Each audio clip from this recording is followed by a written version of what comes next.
Welcome to another episode of Decoding Leadership. I'm really excited to welcome Lena Reinhard to the program. Lena is a very experienced leadership coach, mentor, and facilitator, and they're also the host of the Leadership Confidential podcast. This is a podcast I've really enjoyed listening to in the past. I recommend it. They have a very strong background in leadership. They've been CEO and co-founder of their own startup. They've been a former VP of engineering at Travis CI and Circle CI, and they've been in a wide variety of roles.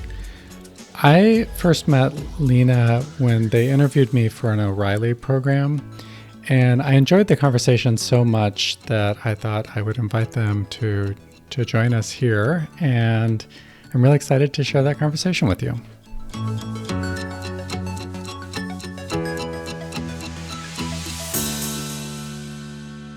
Welcome, Lena.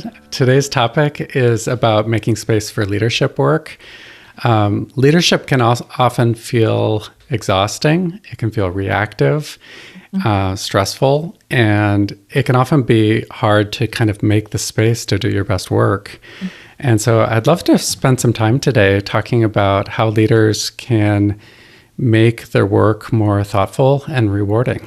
Maybe my first question for you is, when did you first notice this topic as something that you wanted to pay more attention to? Or can you tell me a little bit more about your own experience with making space for leadership work, making time for it, that sort of thing?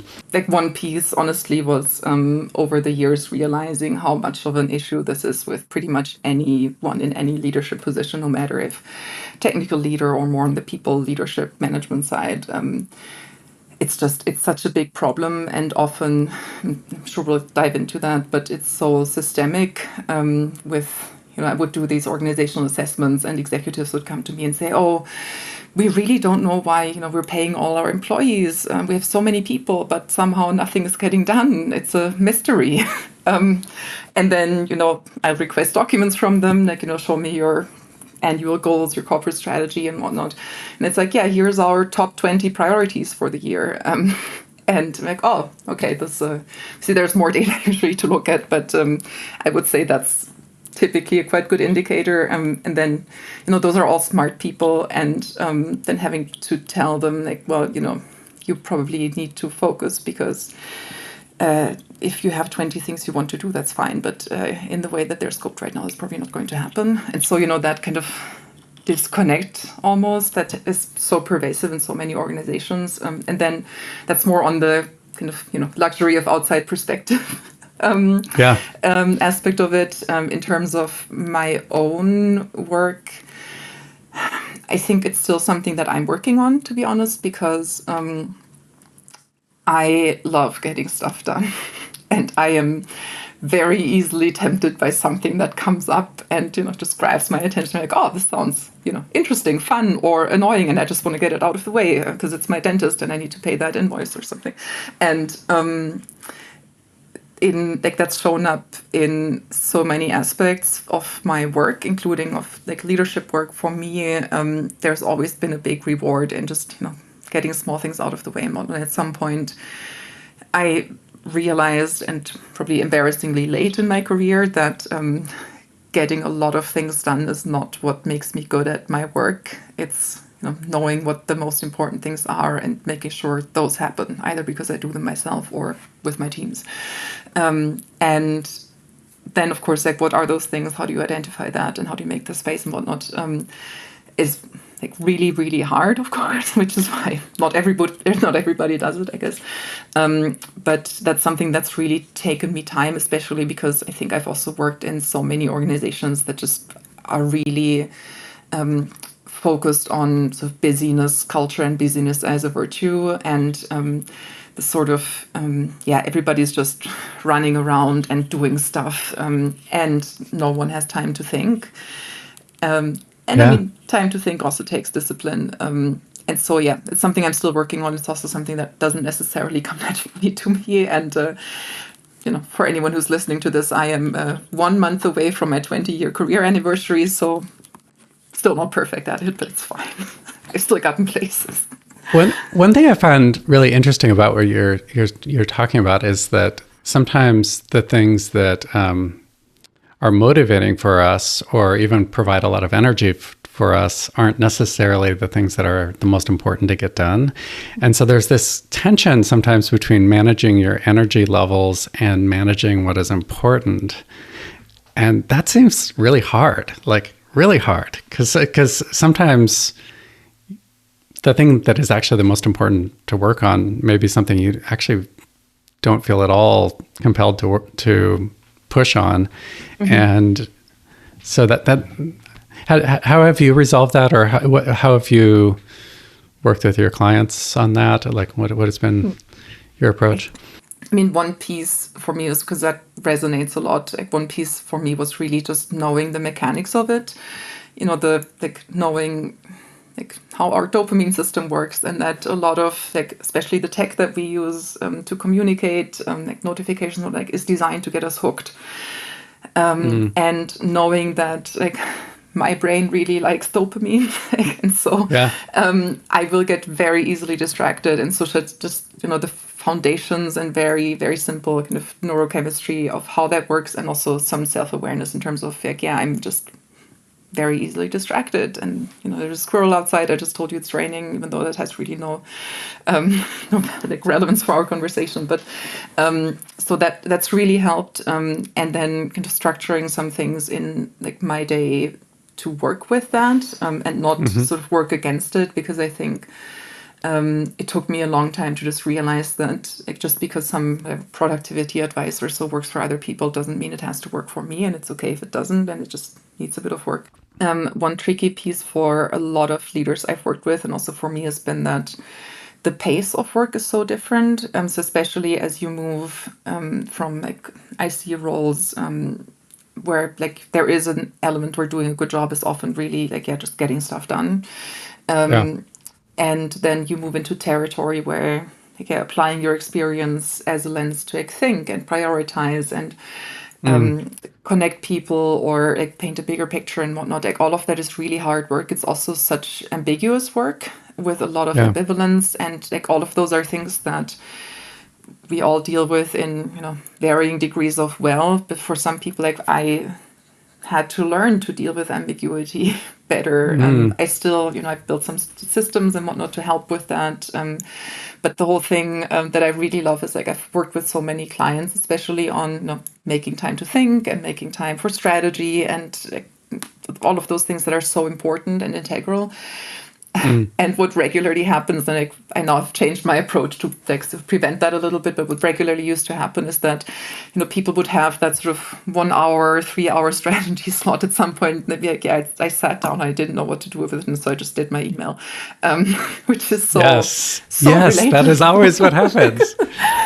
Because again, no one tells you what to do. No one tells you hey, here's how to. There are some books, of course, but no one's sitting there with you and telling you here's exactly how this works. Whereas answering an email may be annoying, but it's also very contained and kind of almost binary accomplishable task. Whereas if you have whether you've written a good strategy document, you can get some feedback on it, but in the end, it's really in the long term, when you've rolled it out and you've used it and you keep using it and you've modified it, that's we're looking at maybe 12 months, 18 months, maybe even the long run for how the company performs. I don't think one strategy document, hopefully, is the thing that makes or breaks that. But still, that also means the time until you get some reward out of that is just really long. And so, there is also to the other piece, I will say that one thing I've learned and that I just now embrace is that I just perform exceptionally well under time pressure.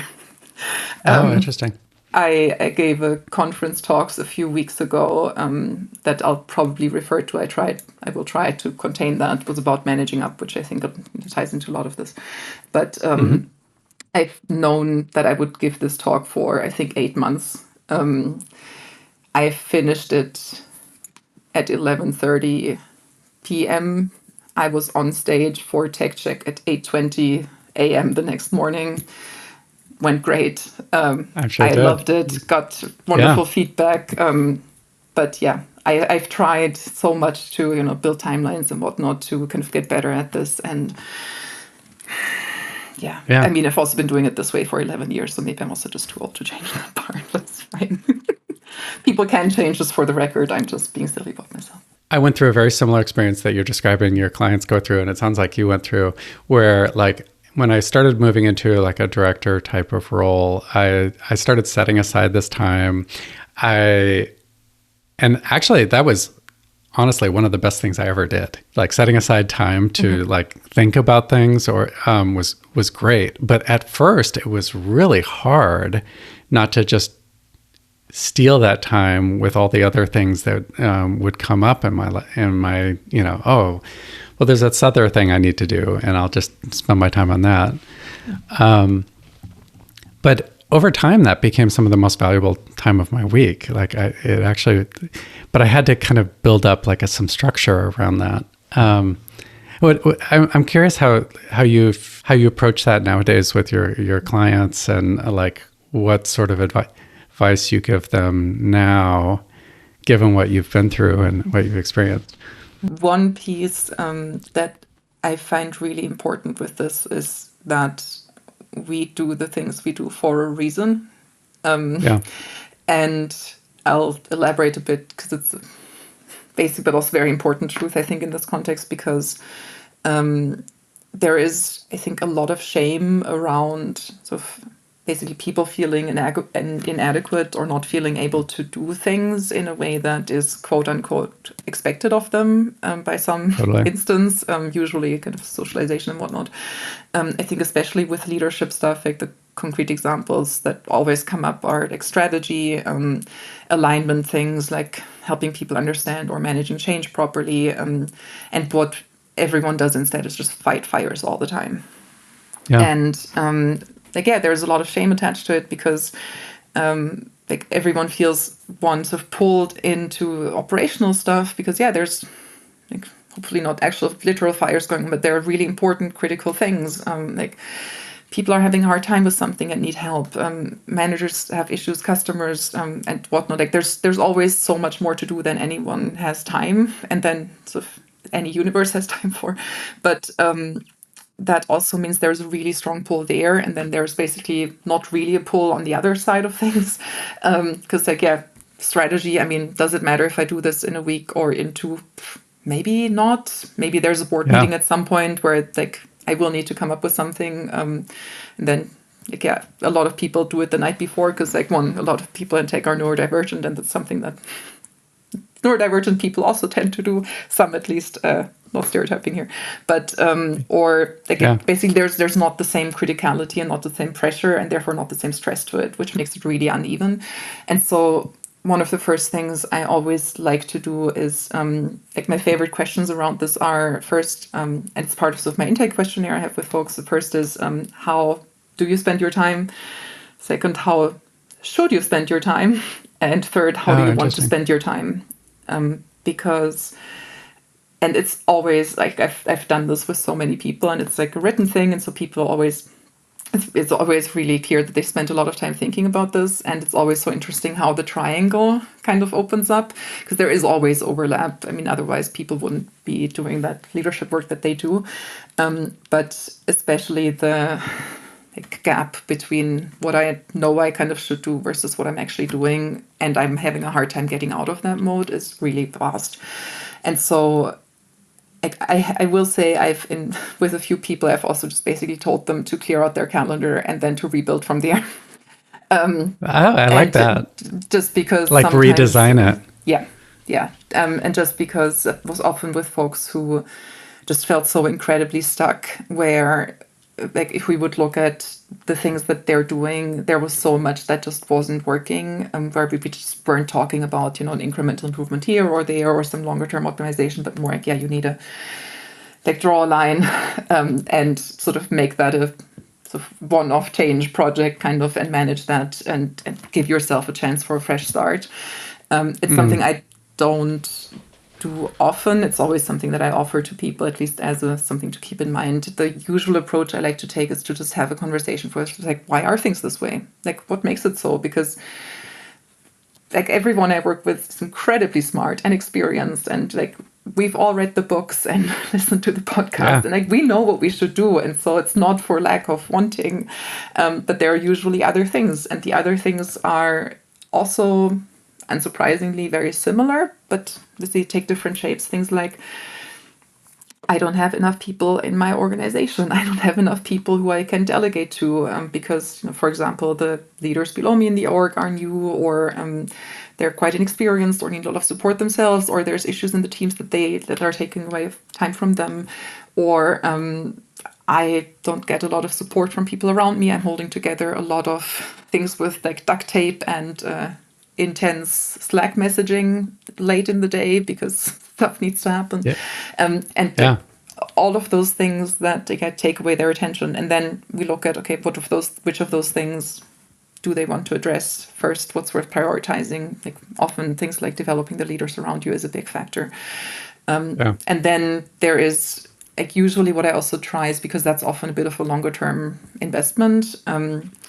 What I will admit, like I tend to not prescribe things. That's one of the few things that I tend to do, is just prescribe 15 minutes of strategy time every day. It's something that my former coach, Laura Gates, shout out, she did with me at some point. And the idea is you start your day with a notebook. So it's not on a computer, to sort of keep the dopamine machine at bay for at least another 10, 15 minutes. And have some questions prepared, even if it's just, what's going well? What does the org need? What am I seeing competitors do? What do our customers need? Stuff like that. And just pick 2 or 3 of those, journal a little bit about them. And then you get to open the laptop and Slack or Teams or whatever it is. That's so interesting. And it's so nice because it makes it really manageable. Because like everyone can sit down for 10 minutes and like think a little bit instead of having to fill like a big block of time. And it also it grounds you in a lot of ways in sort of like, here are the things that are actually important right now. And it's a small habit. And I think of stacking some of those small habits to a certain degree, I think can be really valuable. And in addition to that, I usually like to ask them to do something like 30, 45 minutes, for example, at the end of the week, sort of looking at like some outlook, a little bit of a review, and just build that in. So basically there is even when someone has a very packed schedule and there just isn't a lot that they can immediately get rid of, because I think sometimes there are just, again, people do things for a reason. I don't think that is sort of radical. It's like sure, we've all done that at some point, where you clear the entire backlog for the team and you migrate project management tools. And then shockingly, 3 months later, you end with the same mess that you already just got rid of, only you lost some historical tickets that would have been really helpful to keep around. Don't ask me how I know. Yeah. I see you nodding knowingly, so yeah. I've done this so many times. You probably might do it again, and so will I, even though we know. But we're making space for the good things while making room to kind of fix things and bring them to a better place is often a really good compromise. That's so interesting. I've never thought about doing strategy work in such small bites. That's totally fascinating to me. What do you find curious about it? Well, for me, I typically think of strategy work or deeper thought as something that takes a little while to get into that mode of thought. Mm-hmm. And so my personal approach, and I know this doesn't work for everybody, but I like to write. And writing is a way for me to engage in deeper thought. And so what I discovered for myself was giving myself writing assignments was a way of engaging in kind of strategy work or other sort of like contemplative work. It would help me get in that mode, and forcing myself to have an output kind of gave me some sort of dopamine reward for it. And so it was like, okay, this is, and I don't have to show it to anybody. So it can be very quick and very fluid. And so that was kind of what I developed for my own personal system. And And I've sometimes thought, some people are more verbal processors. Maybe writing wouldn't work for them. Maybe they actually should engage in conversation with people about strategy and find partners for that. But I never thought about taking it in these smaller chunks. What I like about that is it just kind of orients everything you're doing for your day. I'm kind of curious. Did you find it hard to switch into that mode, or was the habit actually self-reinforcing, or what was that? I will say for me, the most helpful part was being really disciplined about starting my day with it, and including, because I worked primarily with distributed teams for the last many years. That also meant I would have my phone notifications set up so that things like email notifications and whatnot wouldn't come through before I had a chance to do that. Because for me, my threshold and then my inability to manage that, honestly, that distraction is sometimes, it varies, but sometimes it's just really bad. And then I get very quickly sucked into stuff. I know that's something that happens to a lot of people. It's like, I see this now, and now I want to fix that or take care of it or help someone. It's very understandable. Also, it's not a bad instinct. But so for me, being disciplined about that first and then everything else, honestly, was crucial and probably really the only thing I needed to do to help with that, because it meant, it's also morning. I started my day. There's a lot of things going on around here, but still, work isn't the only thing yet that kind of dominates my mental space. Whereas if I try to do the same thing at 5 p.m. or 6 p.m., and I've had a lot of meetings, no chance. But and on the in addition, that's also where the Fridays were Friday, I would usually try and have limited or ideally no meetings when possible, to just be able to have more of a deep work and focus time. And then I think there are also having needing to actually work on a strategy document and produce that artifact you mentioned. That definitely I also need more time for, and at least in my case, again, a bit of time pressure through some deadline. So what's the system that you landed on for making your longer term, bigger scale thinking time work? Is it the main thing really, the producing a written artifact? Yeah. So basically what I did is I created a list of questions for myself, and they were things like, what needs to happen in the next 6 months? There were some evaluative questions, like how are things going? I tend to see things more in terms of possibility than risk. And so I would kind of try to center myself on risk sometimes, like what are things that might go wrong? What's kind of the worst case scenario? Kind of compensate for my own kind of biases. For your optimism, you say your boundless optimism. Exactly. And then basically I would have this set of questions, and I'd be like, okay, well, what am I going to focus on for this session? Often I would actually decide ahead of time. So sometimes at the beginning of the week, I'd actually look at that and update my calendar invite with the questions that I was going to delve into. And I tend to be very structured about most things. So that was kind of my approach. And over time, I kind of created a list of questions. So that's really great. I will say, because I too consider myself very structured about a lot of things, and what I'm really enjoying hearing, listening to things you've shared, is just how different quote unquote structure works for us, and so systematizing things. So that's great. And I think I just want to sort of highlight that one point you just made. I think putting in some things to kind of counteract some of your own tendencies and whatnot, I think is incredibly valuable. The other thing that just came up for me is just how much of a thread we've already had in just how much it's just centered on self-awareness, and then working with how you work, what you know about yourself and whatnot. I thought it was great. It's great. One thing I've seen in myself, and I've seen a lot of leaders go through, is I think it's very natural to get into these states of what I call thrashing, where you're basically so busy that you don't have time to make yourself less busy.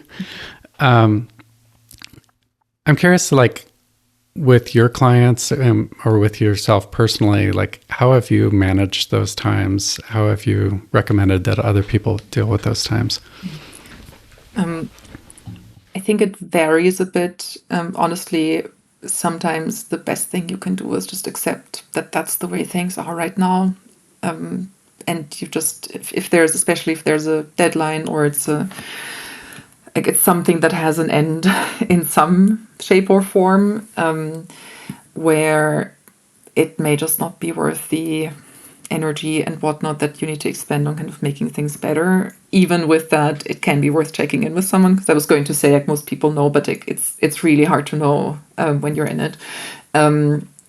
Another piece is if you know that that's a tendency you have, or that your organization has a tendency to that, because that's how things work, and a lot of companies do that stuff. For example, even things like I think performance review season or goal setting season, strategy defining season, specifically OKR season is, I think, exceptionally prone to that. But like these kind of, I guess, seasonalities or like annual audits, or even like projects like SOC 2 compliance or stuff like that, where like those things that just tend to be an all organization encompassing time, like black hole like of time and energy. Yeah. So yeah, stuff like that. So if it's clear there's an end goal or deadline or something. The other piece of if it's a mode you get into, I think in any case, it's just general leadership advice. I think it's very, very smart to have people you are peers with and can talk about those things with. I think similar to you, I have documents with questions for things or agendas and whatnot. Even if it's someone you met at a conference, I think it's always good if it's someone who's not in your company. If you have work with your peers, work well with them. If you want to make friends at work, do that. But having an outside perspective and someone who's not in the mess that you're in, because especially in that kind of thrashing mode, it's so easy to just lose sight of even things that you would probably call simple solutions, because you're just so in it. You're having a hard time distancing yourself. And I think there's also something really good about it. Like I like that kind of mode sometimes, because it's also really exciting, and also like stuff gets done. And but so it can also be kind of enticing to get lost in that a little bit. I really like your point about sometimes this is temporary. Like sometimes you're hiring somebody that's actually going to take on a lot of this work, and you just need to hire them and onboard them, and then everything gets better. And that's a ton of work. And that's, that might be 2 or 3 months or whatever. And sometimes it's bounded in that way. I have found that sometimes, you mentioned earlier, sometimes you can kind of like clear your calendar or do some sort of like, if you do that and very specifically apply all that time towards things that make things better. Like sometimes you can take a week and actually like redo all your meetings or delegate a bunch of stuff or something like that. That can sometimes be a good strategy, but you really have to be careful how you use that time to get yourself out of that.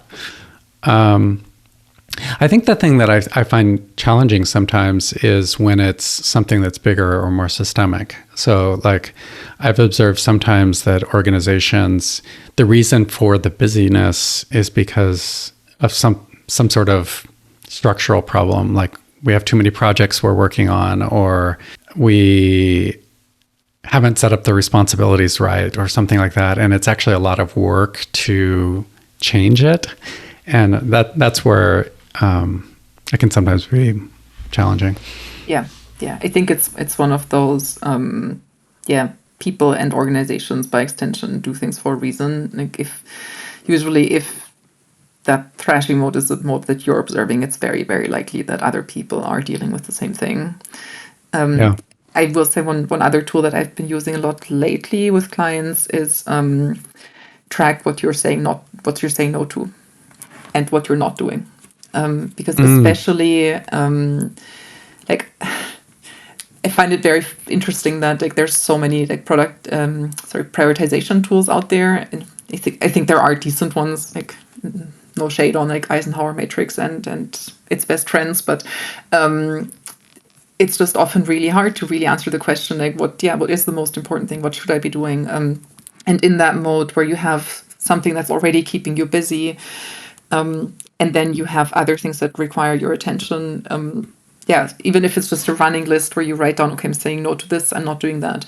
Having that list open on the screen somewhere it's so simple, but it can be so effective, because it's hey, you get to say no to things, and it's something that you also kind of have to do because it's your job, and also it could make some things easier for yourself. And so being much more intentional about that in those periods, I found can be really helpful, because it's kind of giving yourself permission, which is sometimes very effective. I love that, because I feel like sometimes what we do, well, I've done, certainly, I probably still do, is we'll never know. Instead of like taking things off the list, I just prioritize an ever-expanding list. And I love that is, you get your reward system from taking things off the list, which is a really nice way of inverting it. Even better, like you still have them on the list, and so like you still know, like it's like I sometimes write down that I sent an email, so I have I can tick it off, and I did something, and so it's not even it's not even deleting things or something. It's like I made an effort to tell this thing to disappear out of my life. And if it loves me, it will probably come back, but like that's a different thing. Yeah. And so there is I found that these small things that are kind of a bit of a reward, or almost feel a little bit like cheating the system, can be just really nice and make it a bit playful, because a lot of that stuff is also just really hard. Yeah. Oh, and also if you make that list, like share it with someone. Like I've done this with clients, I've also done it with peers, and it's a nice exchange if at some point you get into like, who did more things not than the other person. It's funny that the first time I experienced this as a manager, I was like running this big like multi team project. I was kind of coordinating this big release, and I had this person I was working with, and that's exactly what she did. She said, I'm going to meet with you like every day or a couple times a week, and you're going to just tell me what you're taking off your list. And that was so insightful and helpful. It was like exactly what I needed, because I was totally overwhelmed at that point. And this is kind of another version of that. Mm-hmm. And I like how you embed this social part of it as well. That's really smart.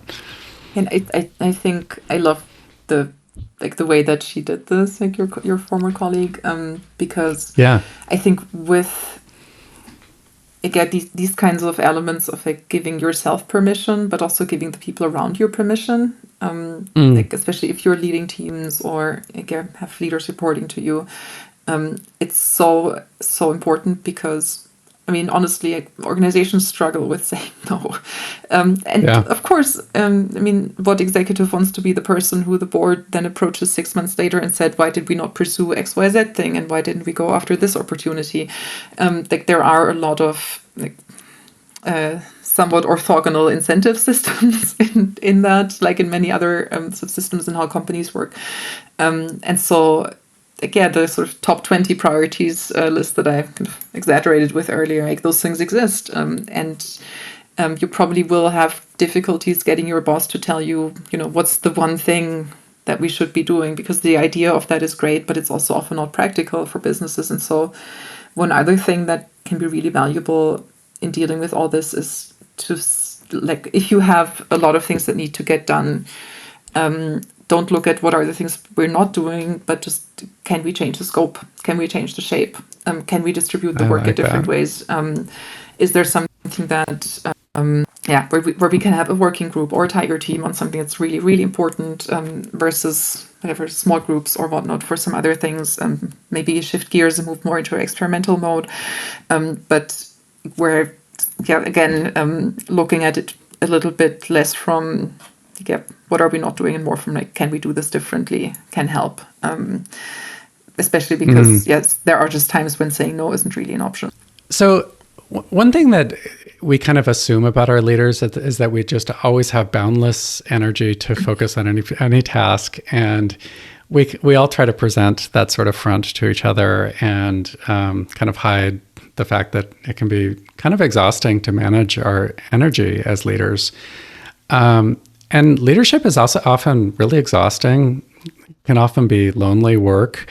How have you kind of advised people, or how have you managed your energy and your kind of your ability to focus on work? I'm glad you asked that, because I think it's such an important component of this as well. One exercise I've done, and I've also done with others, is like tracking my energy over usually 2 or 3 days are enough already. And just doing that, like simple spreadsheet. I love a good spreadsheet. This one can be simple, but it's basically what's the thing that happens and where's my mood or my energy level going. And that can sometimes be really insightful. Like for me, it was many years ago that I did this.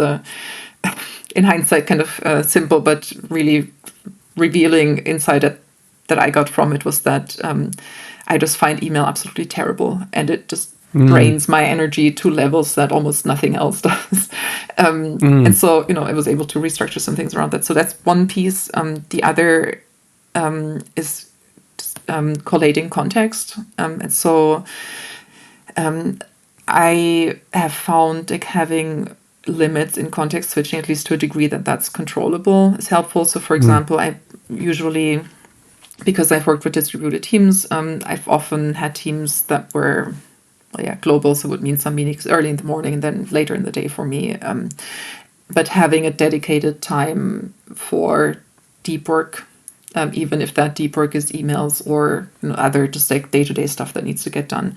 Ideally for me, that's the first thing I do in the morning after strategy times, just have a bit of time to get stuff done, because it's just when I'm most productive. Another thing was honestly just things like basically life habits and how I like run myself, I guess, how I manage myself. So basic things like going to the gym during lunch breaks sometimes, or like honestly having just recurring events for that. I say sometimes, but I just need recurring stuff so I don't have to think as much about it. Also being disciplined about keeping social engagements, like not canceling on friends regularly in the evenings, decent, like trying to be decent about diet, exercise in general, and other things. Like even, it's really important for me to have art in my life. I'm an artist aside from all that other leadership stuff. And so, making space to go to like concerts or to the library or see like exhibitions. So making sure that I have space for things that make me a person, as well as a leader, and having people to talk to about the difficult stuff.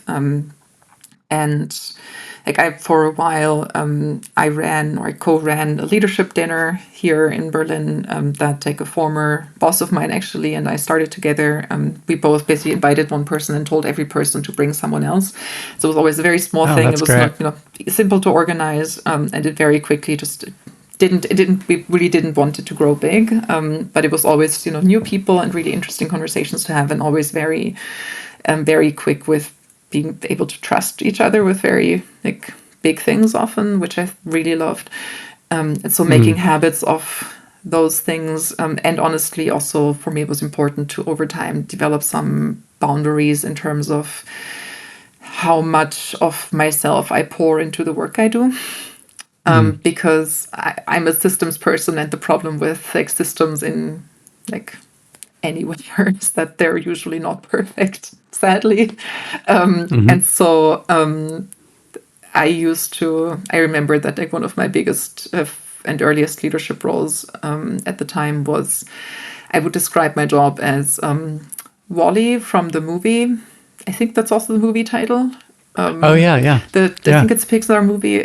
It's that little robot that basically lives on a trash yard and just sorts trash into, like, and picks out, I think there's one scene where it kind of picks a flower pot and then carries those precious items onto shelves. And I used to feel about my work that way. Like, I will also say that was also quite toxic setup overall. So I don't want to discount my feelings, but there was also part of this where a lot of it was really hard, I think, because I didn't have a lot of experience yet. And so I could have benefited from just better tools for managing even things like what I've done with clients is things like, at the end of the day, write down a couple of things, write down what you want to prioritize the next day as kind of a small ritual for closing out the day, so to speak, or doing the same thing at the end of the week. And also, I think another thing that I haven't necessarily advertised in public a lot, but for me was that I think one of the biggest parts of the job is knowing which fires to put out and which ones to let burn. I think I'm still trying to find ways that are a bit more positive, or at least don't sound as grim, because that's not how I feel about it, but it often felt very true to me. And so knowing that, I can't fix everything, do everything, get everything done, and that has to be okay, and that's just hard sometimes, was also important there.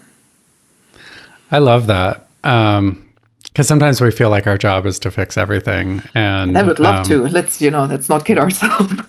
Yeah, I mean, really, that I think is what drives a lot of us as leaders, is making everything better. Recipe number one, I think. Yeah. I also really like how you describe. There's a way in which we really compartmentalize ourselves, and often with our work, and I think. I like how you talked about like the different facets of managing your energy level in a kind of integrated way, because we are integrated as human beings. It's just we pretend that we're not for work sometimes. And I think in particular, the community part is something I see a lot of leaders really neglecting, like the need for conversation with other leaders who are going through similar things. It can be incredibly isolating if you're not careful. Yeah, and especially because so much of the work is also, of course, like sensitive topics and very complicated. Do you have any good tips for sort of how to build that community? Well, I really like what you did. I had been working at a company with a lot of like other peers in leadership. And when I went out into my first role where I was like head of engineering, I was like, I was kind of terrified, because I was like, what's my support system going to be? And I just did something a little bit similar to what you did, in that I sought out other people and basically created like a private Slack group for other leaders. And I was like, this is basically like a support group. If you are looking for something like that, please join this little thing. And it really blossomed and became a wonderful place to ask, questions that are hard of peers in a semi-private setting. Like it's kind of understood that what's shared there is private. And it was wonderful to get perspective from people at other companies who had different experiences, and I found it amazing. Like I don't know that I would ever go without something like that now. It sounds wonderful. Did you keep it small, actually, or did you grow it over time? It did grow over time. I think there's probably 100 people in it now, but not too many of them are like the active group is, of course, is smaller. And that was something I really I wasn't sure about. I was a little worried as it grew, but I also, I don't want it to be like Rand's leadership Slack, which is wonderful in many ways, but it's also so big now that it's public. It's really not a private, very different space. Yeah. I wanted to keep it smaller than that. So that was Yeah, I struggled with that. What did you find with your group in Berlin? I think we only ran it. Yeah, I think COVID kind of. And then COVID happened, and it didn't happen since, not even as a conscious decision. I think it was a good thing for what it was at the time. And that's honestly, for anyone listening who thinks, I want more community, I would like to start something, even if it's just, one colleague you've worked with who you got along with. And if it's like a dinner or some kind of, meet in the park with people, it doesn't have to be a formal like meetup kind of thing. I did also actually start a craft meetup. It's called Witchcraft, with WH, with like witch, like the... Yes, because like for whichever craft you're into is kind of, but it does have witchy logo, obviously. But and so it's that nice. Too is just 10 people, and it's craft and artsy oriented. But I do host that on Meetup, but it was nice to kind of start something new again there. And so of course there are so many Slack communities and whatnot that like people can join, but like you can also make your own thing. I love that you kept it small, honestly, the community that you're running, because I think, especially for the purposes of this whole energy management and having spaces to be real with people, I think that's really important, because I think especially, I didn't want to do a podcast plug here on purpose, but I started this podcast with just currently it's sort of mostly anonymous conversations about leadership, because I've been running, call it speed coaching. It's sort of 10-minute coaching sessions in public. People can watch. It's usually at conferences. And the number of times that I would sit with a coachee and see people in the background just collectively nod along, it's just so much. And so we all deal with the same stuff, but it's hard to talk about those things in public because we also all have a reputation that we need to preserve, and an employability that's important, or a credibility in terms of our ability to get things done and whatnot. And that makes, I guess, obviously one of the really complicated parts about this work. And that's where small communities that are engaged, a space that you create, can be so valuable. This is the perfect time to plug your podcast, which I love, by the way, and really recommend. Where can people find you on the internet if they would like to engage with your work, your podcast, or contact you about your coaching? It's lenareinhard.com. Everything is there. The podcast is Leadership Confidential. It's wherever you listen to podcasts, as they say. I did start a Blue Sky account after spending a lot of time contemplating if I'm ready or if I have it in me to do another social network, because I'm kind of done. But yes. I do have Blue Sky account. It's under my full name as well. This has been totally delightful. It's so much fun. I am so excited to share this with people. So thank you. Thank you. Thank you for joining us for another episode of Decoding Leadership. As always, I welcome your questions and feedback. And if you're looking for coaching or advisory help, you can contact me at rubik.com. See you next time.